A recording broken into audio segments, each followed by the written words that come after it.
ચાલો મિત્રો, સ્વાગત છે તમારું અમારી કિયા કિચન રેસિપીમાં। તો ચાલો આજે આપણે બનાવશું બાજરાના લોટનો શીરો। તો બાજરાના લોટનો શીરો બનાવવા માટે અહીંયા આપણે બાજરાનો લોટ લીધો છે આપણે અડધો કપ, અને અડધો કપ આપણે ગોળ લીધો છે, અડધો કપ આપણે ઘી લીધું છે, અને ડ્રાયફ્રૂટના આપણે આ રીતે ટુકડા કરી લીધા છે, પિસ્તા અને અખરોટ, અને અહીંયા આપણે બદામના પણ ટુકડા કરી લીધા છે, અને થોડુંક આપણે જાયફળ નાખીશું, અને થોડુંક આપણે દૂધ એડ કરી દઈશું, અને પાણી આપણે જોશે એ પ્રમાણે નાખીશું। તો અહીંયા આપણે એક કડાઈ લઈ લીધી છે, અને એમાં આપણે ઘી એડ કરી દઈશું।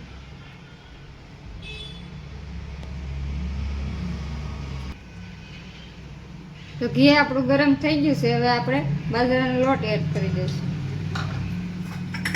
અને બાજરાના લોટને આપણે આ રીતે શેકી લઈશું, અને ગેસ તો આપણે ધીમો જ રાખવાનો છે, ફૂલ ગેસ નથી રાખવાનો, ધીમા ગેસે આ રીતે આપણે શેકી લેવાનો છે, બરાબરનો આપણે લોટ શેકાવા દેવાનો છે।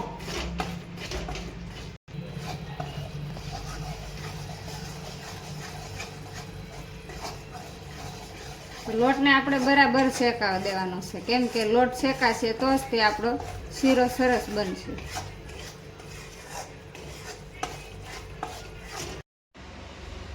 ત્યાં આપણે લોટ શેકાય ત્યાં અહીંયા આપણે ગોળનું પાણી બનાવી લઈશું। ધીમા ગેસે લોટ શેકાય ત્યાં આપણે બાજુમાં ગોળનું પાણી તૈયાર કરી લઈશું।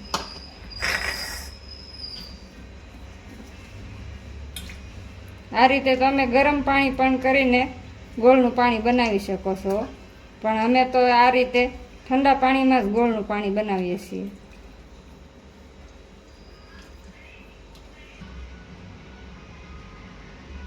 તો આપણે ગોળનું પાણી બની ગયું છે, ને અહીંયા આપણે લોટ શેકાઈ ગયો કે નહીં એ જોઈ લઈએ।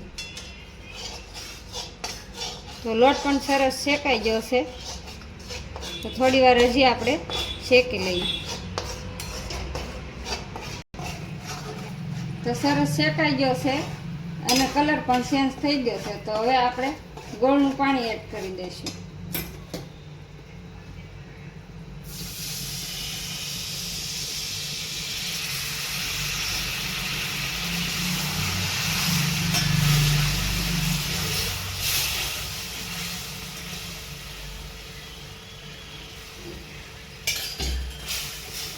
ગોળનું પાણી એડ કરીને આ રીતે આપણે ધીરે ધીરે હલાવી લેવાનું છે,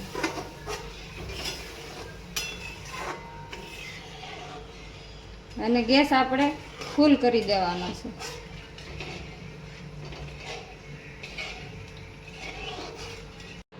તો આ રીતે ગોળનું પાણી આપણું બધું બળી ગયું છે, તો હવે આપણે થોડુંક દૂધ એડ કરી દઈશું। દૂધ એડ કરશું એટલે શીરાનો કલર બદલી જશે।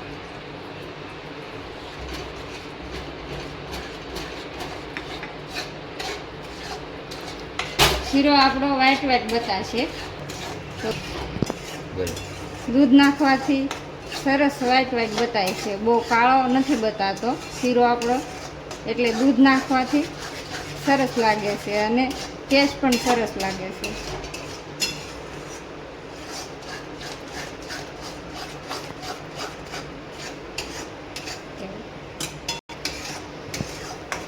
તો આ શીરો આપણે નાના અને મોટાને બધાને બહુ જ ભાવે છે, નોર્મલી આપણે બનાવવા માટે, અને આમ પણ તો શિયાળામાં આપણે વધારે સારો લાગે છે, પણ બાળકોને ગમે ત્યારે બનાવીને આપી શકો છો।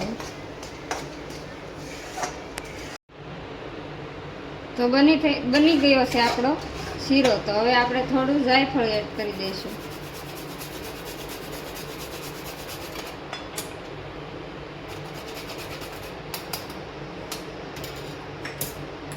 અને આપણે કાજુ બદામ કટિંગ કરેલી છે એ એડ કરી દઈશું, અને આ પિસ્તા અને અખરોટ એ કટિંગ કર્યું હતું એ આપણે એડ કરી દઈશું। તો તૈયાર છે આપણો બાજરાના લોટનો શીરો। તો તમને કેવી લાગી મારી રેસિપી? મારી રેસિપી પસંદ આવી હોય તો લાઈક કરજો, શેર કરજો, અને સબસ્ક્રાઈબ કરવાનું ભૂલતા નહીં। કોમેન્ટ કરીને જણાવજો કેવો લાગ્યો બાજરાના લોટનો શીરો.